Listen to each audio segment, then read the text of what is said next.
Hello दोस्तों, कैसे हैं आप सब लोग। उम्मीद करता हूं आप सब लोग खैरियत से होंगे और हमारी बताई हुई दवाओं से फ़ायदा उठाते होंगे और दूसरों को फ़ायदा पहुंचाते होंगे। दोस्तों, आज की इस वीडियो में हम बात करेंगे माजून मूंछ चरस के बारे में। माजून मूंछ चरस ये क्लासिकल दवा है और लगभग सभी यूनानी कंपनियां इसे बनाती हैं और बहुत ही आसानी से किसी भी यूनानी मेडिकल स्टोर से इसे ख़रीदा जा सकता है। माजून मूंछ चरस में कौन कौन से अज्जा शामिल किए गए हैं, तो इसमें मूंछ चरस है, सुपारी है, तबाशीर है, नशास्ता है, माजू सब्ज़ है, गुल सुर्ख है, हब्बुलास है, हलेला है, आमला है, गुल मखतूम है, मूसली सिया है, मूसली सफ़ेद है, पोस्त अनार है, आब बिही है, आब अनार तुर्श है, नबात सफ़ेद, शहद खालिस। ये तमाम तर अज्जा शामिल करके माजून मूंछ चरस को तैयार किया गया है, जो कि सैलान रतूबत के लिए बहुत ही मुफीद है। यानी औरतों में जो लिकोरिया की बीमारी होती है उसके लिए बहुत ही बेहतरीन दवा है।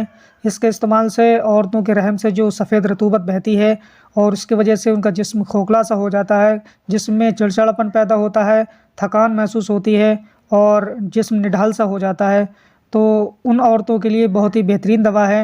उन ख़वातीन को बहुत अच्छा फ़ायदा पहुँचाती है और उनके सैलान रतूबत में बहुत अच्छा फ़ायदा पहुँचाती है। दोस्तों, जिन औरतों को ये शिकायत है वो इसे इस्तेमाल कर सकती हैं और अपनी बीमारी से छुटकारा पा सकती हैं। तो दोस्तों, ये थी आज की वीडियो माजून मूंछ चरस के ताल्लुक से। उम्मीद है कि आपको पसंद आई होगी। वीडियो अच्छी लगी हो इसे ज़्यादा से ज़्यादा शेयर करें। हमारे चैनल कादरी हर्बल दवाखाना को सब्सक्राइब करें। तो आज के लिए बस इतना ही, मिलते हैं अगली नई वीडियो में। तब तक के लिए अल्लाह हाफिज़।